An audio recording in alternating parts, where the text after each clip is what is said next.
Beneath the cold, gray stone walls of the Tower of London lies a deceptively peaceful grassy patch known as Tower Green. Here, silence was once shattered by the echo of final footsteps, whispered prayers, and the heavy fall of an axe, turning this royal fortress into one of England's most infamous private execution grounds. But how did this mighty stronghold, originally built as a symbol of conquest and royal power, transform into a deadly stage reserved for the elite and the inconvenient? Constructed by William the Conqueror in the 11th century, to dominate and intimidate the city of London after the Norman invasion, the tower quickly evolved into much more than a simple fortress. It served as a luxurious royal palace where kings and queens resided, a secure treasury that guarded the crown jewels, a vast armory stocked with weapons of war, and, most ominously, a grim state prison for those who threatened the throne. By the turbulent Tudor period in the 16th century, its darkest role had fully emerged. High-ranking political prisoners, especially those with royal blood or close connections to the monarchy, were brought here not merely to be held captive, but to be quietly and efficiently eliminated under the absolute control of the crown. Executions inside the tower were deliberately rare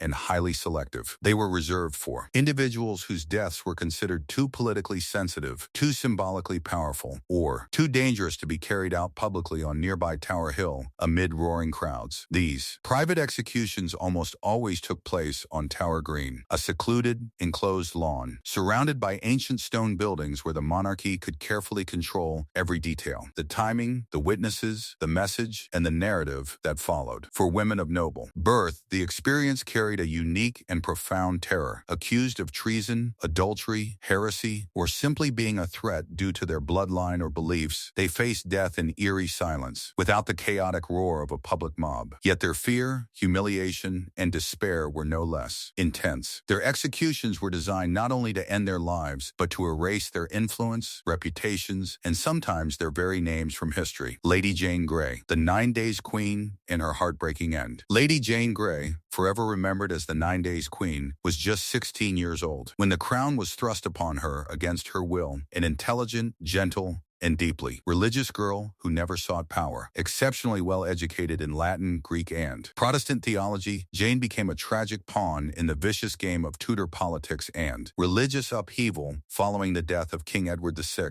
in July 1553. Powerful Protestant nobles, led by John Dudley, Duke of Northumberland, feared the Catholic Mary Tudor would restore the old faith. They proclaimed Jane, Edward's Protestant cousin and great-granddaughter of Henry VII, as queen. Contemporary chroniclers describe how Jane wept bitterly and accepted the crown only after intense coercion from her ambitious parents and Northumberland. Her reign lasted a mere 9 days. Mary Tudor marched triumphantly into London with massive popular support and claimed the throne. Jane was arrested and confined to the Tower, initially spared from immediate execution. However, when Sir Thomas Wyatt launched a major rebellion in early 1554 aimed at overthrowing Mary and restoring Jane, the young girl's mere existence became an unacceptable threat. On February 12, 1554, Jane was led out to Tower Green wearing a plain black gown and carrying a small prayer book. Calm and composed despite her terror, she addressed the small gathering. "I am come hither to die, and by a law I am condemned to the same." The fact, indeed, against the Queen's Highness was unlawful. Blindfolded, she struggled to locate the execution block and cried out in confusion and fear, "What shall I do? Where is it?" A compassionate onlooker gently guided her hand to the block. The axe fell moments later, ending the life of England's youngest and most reluctant queen. Lady Jane Grey died not for any personal crime, but as a victim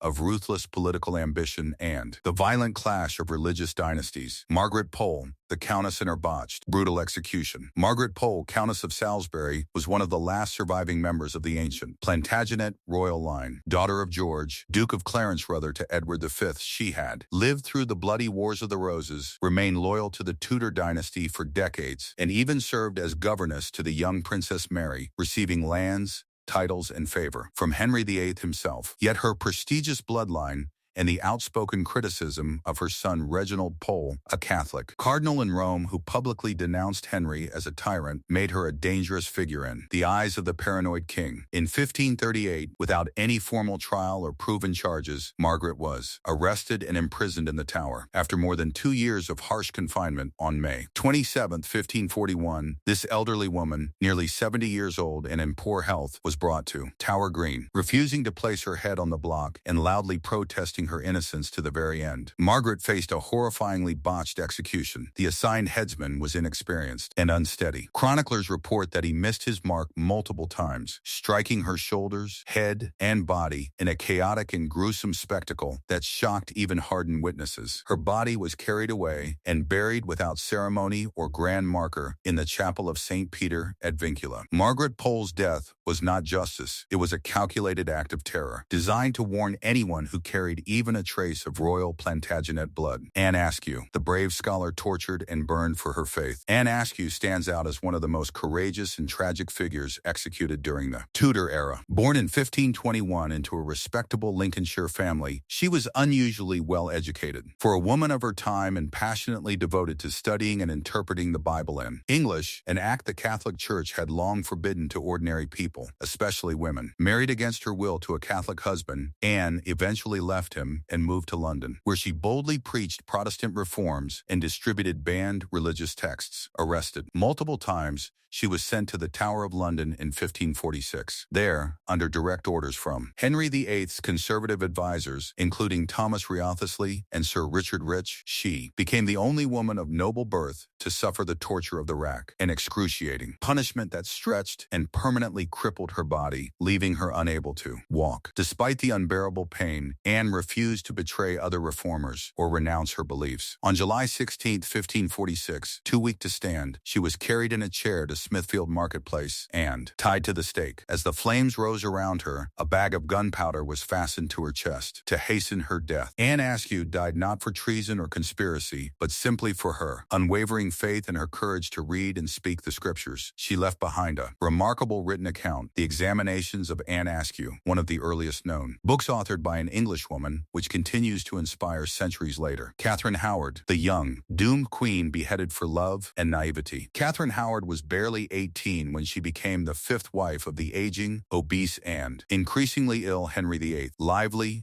charming, beautiful, and full of youthful energy, she came from the powerful Howard family, but had grown up with little supervision or moral guidance in the household of the Dowager Duchess of Norfolk. Henry, desperate for affection and vitality, fell deeply for her and affectionately called her his rose without a thorn. Yet rumors of her past romantic involvements and an alleged ongoing affair with the handsome courtier Thomas Culpeper soon reached the jealous king. In November 1541, Catherine was arrested for adultery and treason and imprisoned in the Tower. She received no proper public trial. On February 13, 1542, she was led to Tower Green. According to contemporary accounts, the night before her execution, she practiced laying her head on the block to ensure she would not falter at the final moment. She faced death with sorrowful dignity and composure. Her body was quietly interred near her cousin Anne Boleyn in the chapel of St. Peter at Vincula. In the shadows of the Tower of London, justice was rarely about guilt or innocence. It was about raw power, fear, control, and the preservation of the throne at any cost. The private executions of Lady Jane Grey, Margaret Pole, Anne Askew,